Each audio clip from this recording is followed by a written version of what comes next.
Bonjour, je m'appelle Fabienne, je suis donc tarologue de cette chaîne en fait Passion Tarot, en lien avec mon site internet Passion Tarot. Tarologue, ça veut dire quoi? Ça veut dire que je lis le tarot de Marseille, je lis les cartes, c'est-à-dire surtout les arcanes majeures en fait du tarot de Marseille, et je donne une lecture intuitive, psychologique et symbolique de ces cartes. En lien avec l'actualité astrologique, donc pour les nouvelles lunes, les pleines lunes, ou quand il y a un aspect ou un transit, un événement majeur en fait dans le ciel. Et là, il va y en avoir deux, et c'est pourquoi je vous propose cette vidéo. Je propose aussi bien sûr des tirages de cartes dans des consultations individuelles tout à fait personnalisées pour les personnes qui ont envie d'en savoir un petit peu plus sur leur projet, de mettre de la lumière sur leur être, tout simplement, quel que soit le domaine de la vie concerné, le tarot peut vraiment nous être utile et nous éclairer. Alors, je viens ici présenter une vidéo de tarot pour la pleine lune, qui va donc avoir lieu le 21 septembre, donc dans quelques jours. Pleine lune en poisson opposé au soleil en vierge, et le deuxième événement qui est concomitant presque et qui est très important et que j'ai envie aussi de relier à ce tirage, en fait de faire deux tirages en fait qui vont être bien sûr en lien l'un avec l'autre, c'est l'équinoxe d'automne, donc le 22 septembre, le lendemain, l'équinoxe qui marque l'entrée du signe de la balance, l'entrée du soleil en fait dans le signe de la balance, le 7e signe du zodiaque. Et donc c'est très important cet équinoxe d'automne puisqu'il marque l'entrée, comme son nom l'indique, dans une nouvelle saison. Donc il y a 4 comme ça rendez-vous importants dans l'année, à commencer par bien sûr l'équinoxe du printemps, 6 mois avant, au moment de la saison bélier. Au moment où le soleil entre dans la saison bélier, on entre dans le printemps. Ensuite, il y a donc le solstice d'été, on entre dans la saison cancer, et puis donc l'équinoxe d'automne. Et on termine avec le solstice d'hiver, bien sûr, pour entrer dans la saison capricorne. Donc ces 4 signes étant nommés les signes cardinaux, parce que le mot cardinal vient d'un mot latin qui signifie charnière. Ce début en fait de ces 4 signes en fait marque chacun l'entrée dans une saison très particulière, aussi bien au niveau bien sûr climatique qu'au niveau, donc au niveau extérieur, qu'au niveau bien sûr des ressentis et des énergies intérieures, puisque nous sommes en lien avec le mouvement des planètes et les mouvements climatiques. Alors donc cette pleine lune est importante parce qu'elle marque une opposition entre les énergies poisson, lune Neptune en poisson et soleil en vierge, donc un axe en fait eau-terre, l'eau des poissons face à la terre de la vierge, les poissons donc une énergie aquatique, émotionnelle, très intuitive, très axée sur les ressentis et une dimension de service universel et d'amour inconditionnel, pour faire très très court. Et puis la Vierge à l'inverse est un signe très pragmatique, très pratico-pratique et rationnel, analytique, très mental. Bien que ce soit un signe de terre, il est gouverné par Mercure. Et d'un autre côté, on a des énergies d'air très fortes, avec Mars et Mercure en balance, bientôt l'entrée du Soleil en balance, Jupiter et Saturne en Verseau, donc encore des énergies d'air, donc très mentales, et puis le nœud nord en Gémeaux. Donc voilà, c'est une pleine lune qui donne des énergies très contrastées, très importantes. Donc j'ai envie de tirer une carte pour la pleine lune, cette lunaison qui marque un moment d'apogée de la conscience, la lumière donc est à son comble, on va dire, mais c'est surtout de lumière intérieure qu'il s'agit pour nous en fait d'ouvrir et d'écouter et de ressentir. Un moment de prise de conscience, de bilan et d'intériorisation. Et puis donc la deuxième carte pour cette entrée du soleil en balance de l'équinoxe d'automne, parce que là les répercussions, aussi bien la lunaison, la pleine lune a une durée en fait de 14 jours, donc le tirage va nous donner des indications que nous pourrons mettre en place si nous le souhaitons sur ces 14 jours à venir à partir de la pleine lune du 21 septembre, mais pour l'équinoxe c'est plus long puisque bien sûr il y a 3 mois. Et puis il me semble que c'est important aussi, en tout cas pour moi c'est important, je le ressens comme cela, de faire le lien entre cet équinoxe d'automne qui va donc ouvrir plusieurs mois donc de baisse de lumière, d'intériorisation avec l'automne puis l'hiver, et donc l'équinoxe du printemps qui a eu lieu il y a presque 6 mois. Donc peut-être faire un bilan aussi, voir ce qui s'est passé depuis le printemps dernier, comment nous avons cheminé, avancé dans notre vie, aussi bien intérieure, personnelle, relationnelle, qu'au niveau des projets concrets, matériels, professionnels, financiers. Et puis voir ce que nous pouvons donc du coup continuer à mettre en place ou bien au contraire changer si c'est nécessaire de changer. Voilà, ça me semble très important de faire des liens entre ces deux moments charnières donc de l'année. Alors la première carte qui est donc celle de cette pleine lune en Poisson, donc très émotionnelle, avec aussi des énergies très mentales de la Balance et relationnelles, hein, bien sûr avec la Balance. Je vais donc tirer cette carte qui est donc l'impératrice, arcane 3.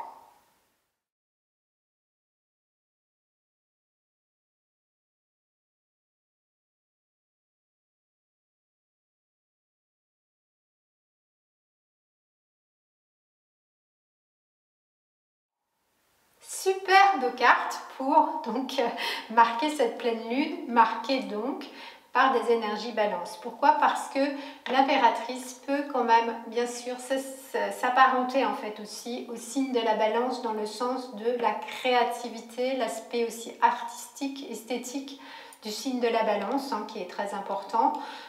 Donc Vénus, oula, elle s'en va du coup, l'impératrice.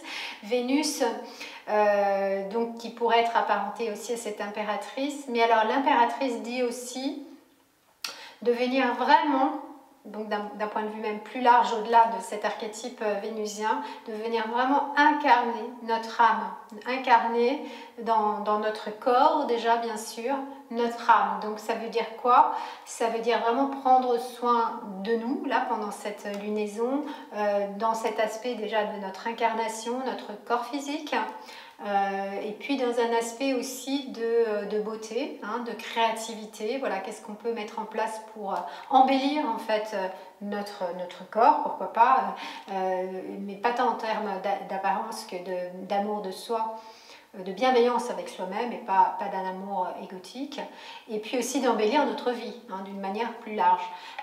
C'est le moment aussi d'un enfantement, hein, avec cette impératrice. Alors peut-être faire le bilan, et justement ça va être en lien avec la carte que je vais tirer après, de ce que nous avons déjà peut-être mis en place depuis la dernière lunaison, donc la dernière nouvelle lune, les projets que nous avons peut-être mis en gestation ou bien que nous avons envie de mettre en gestation et de continuer à créer.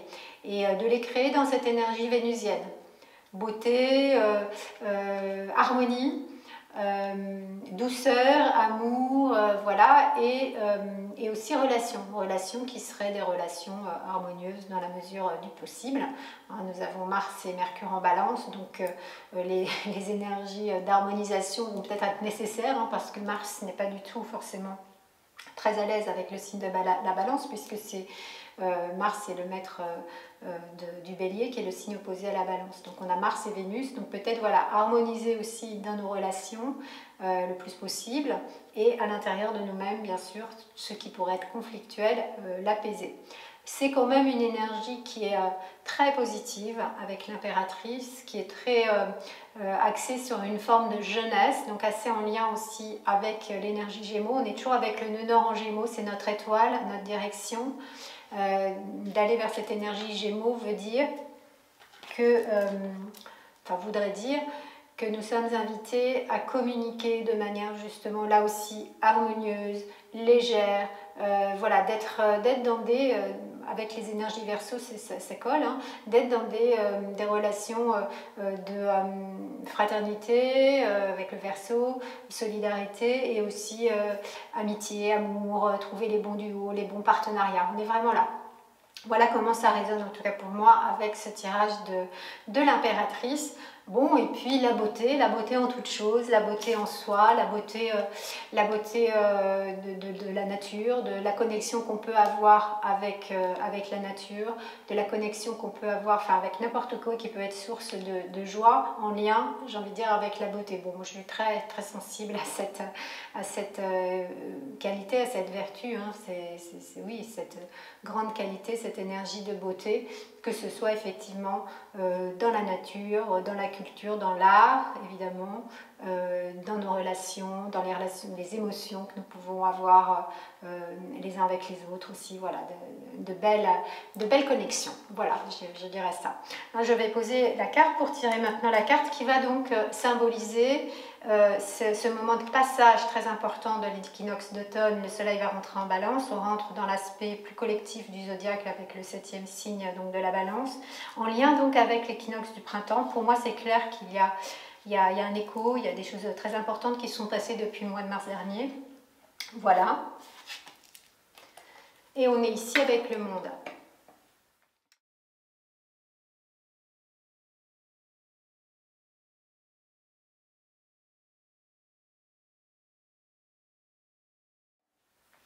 Bon, bah, le monde, voilà, on peut aussi bien sûr mettre les deux cartes l'une à côté de l'autre parce qu'il s'agit quand même de deux archétypes féminins.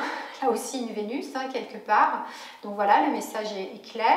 Une double Vénus, bon, pas du tout la même énergie. Pourquoi? Parce que ce qui est important justement, c'est l'aspect de bilan avec le monde, puisqu'on arrive à la fin d'un cycle et surtout au démarrage d'un nouveau cycle. Donc c'est vraiment important de faire le bilan de ce qui s'est passé ces 6 derniers mois.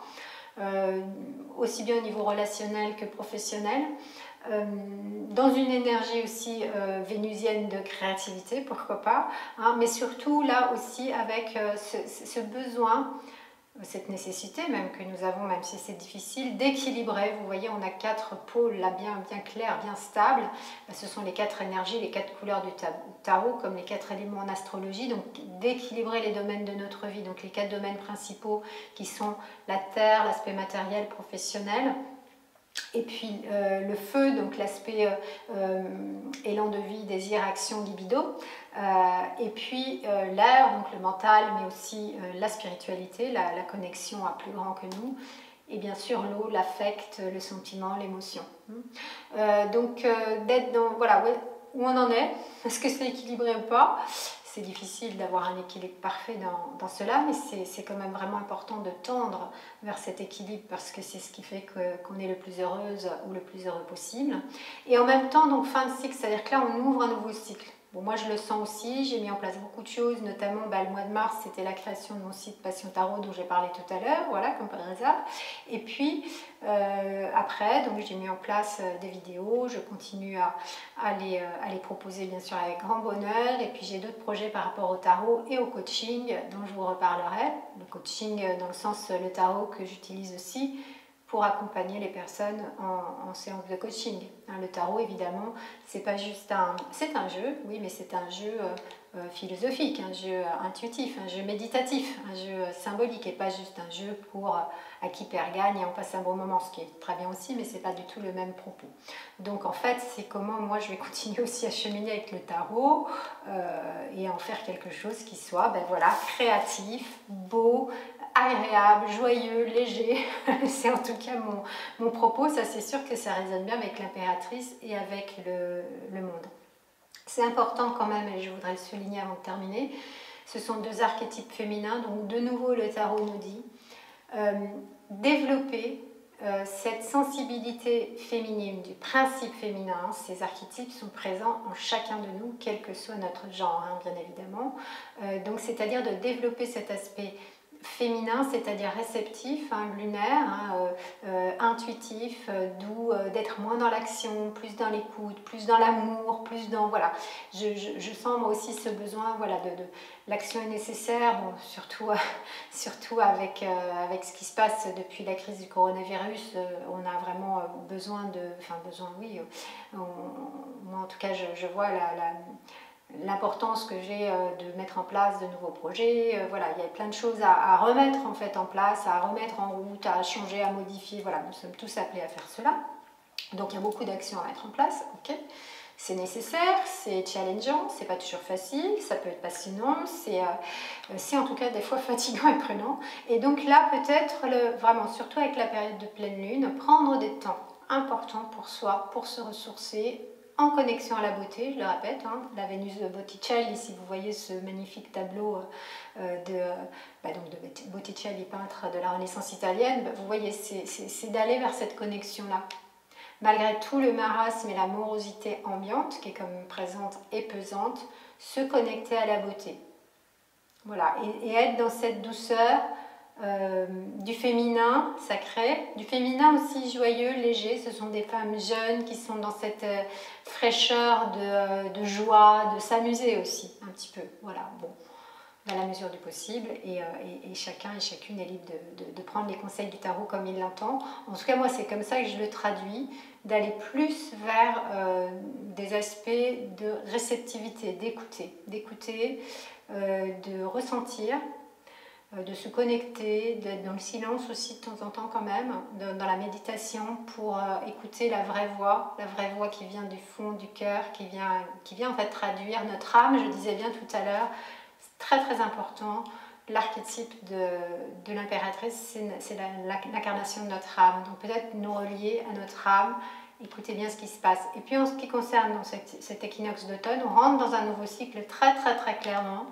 Et c'est important de voir ce qu'on peut mettre en place jusqu'au solstice d'hiver au mois de décembre, toute cette période d'automne. Donc, qu'est-ce qu'on va mettre en place, mais aussi dans une optique de durabilité. Bon, dans la mesure où les choses sont durables, en fait, on sait très bien que la vie est impermanente et que rien ne dure, mais quand même d'avoir des projets, on va dire, à moyen ou long terme, que ce soit des projets professionnels ou personnels ou concrets ou matériels ou relationnels. C'est-à-dire qu'on a quand même Saturne et Jupiter en Verseau. Jupiter va exacerber un petit peu l'énergie Verseau, et Saturne indique la durée justement quand même, hein, la donnée du temps, même si c'est fictif et ça a été, j'ai envie de dire, le temps n'existe pas dans une optique, on va dire, supramentale. Pour les humains que nous sommes, la donnée du temps est inévitable, et Saturne est là pour, en fait, comme garant du temps et comme garant du sérieux aussi, de l'authenticité et comment dire, oui, du fait de la responsabilité qu'on prend à poser des actes justes, qui soient authentiques, justes, droits, pas des trucs voilà, de traverse, faux, pour de fausses raisons, etc. D'ailleurs, Lune et Neptune en Poisson sont là aussi, et soyons vigilants de ne pas rester de ne pas, comment dire, être pris dans une forme de confusion qui pourrait être aussi, des fois, donc l'énergie Neptune des Poissons peut être un peu un flou, confusion comme ça, et donc là non, mettons en place des projets qui soient concrets, réels, réalisables, ne soyons pas juste dans une forme de fantasme, mais qu'on peut essayer d'envisager, voilà, dans une durée longue, c'est-à-dire même, voilà, les projets que nous mettons en place là maintenant, ce sont pas des petits projets, c'est quelque chose qui peut vraiment nous engager sur plusieurs mois, voire plusieurs années, en termes aussi de changement de vie, et dans nos relations. Choisissons des relations qui soient belles, voilà, agréables, harmonieuses, comme j'ai dit tout à l'heure, mais dans une optique aussi de durée. Voilà comment je le ressens. Pourquoi? Parce qu'il y a aussi le monde qui vient nous dire qu'on ouvre un nouveau cycle, hein, donc la fin. C'est le dernier arcane du tarot, hein, l'arcane 21, donc un cheminement a été fait, et un nouveau cheminement tout aussi long, hein, les 21 arcanes pourraient aussi s'échelonner dans le temps, hein, sur une durée quand même assez longue, bien évidemment, et c'est ce nouveau cycle qui s'ouvre. Voilà donc les deux beaux messages du tarot de Marseille pour aujourd'hui. Donc voilà, essayez d'en faire bon usage, en tout cas essayez de sentir surtout comment ça résonne pour vous, hein, cette pleine lune avec l'impératrice. Voilà, écoutez votre impératrice intérieure, donc la voix de votre âme, et laissez-la vraiment rayonner dans toute sa beauté, j'ai envie de dire. Et puis donc nouveau cycle, bilan du cycle des 6 derniers mois qui viennent de se clore pratiquement, et ouverture d'un nouveau cycle. Votre monde, hein, voilà, comment vous voulez créer votre monde, si possible dans la beauté, l'équilibre et l'harmonie, mais aussi dans une optique qui dure, hein, pas juste faire des petits plans comme ça et puis après on arrête et on reprend, et quelque chose qui soit vraiment authentiquement relié finalement à notre âme, quelque part. Voilà, donc je pose les arcanes pour vous dire au revoir et à bientôt, vous remercier d'écouter mes vidéos, de les partager et de les liker. Et puis donc je vous retrouve bientôt pour une nouvelle vidéo d'Astro Tarot, pour les nouvelles lunes, pour les pleines lunes, mais peut-être aussi pour vous communiquer d'autres choses sur le tarot et aussi l'astrologie qui me passionne. Et j'essaye donc toujours de faire des liens. Ça c'est quelque chose que j'aime bien, faire des ponts et faire des liens. Et avec le tarot, c'est tout à fait appréciable et tout à fait agréable. Merci et à bientôt.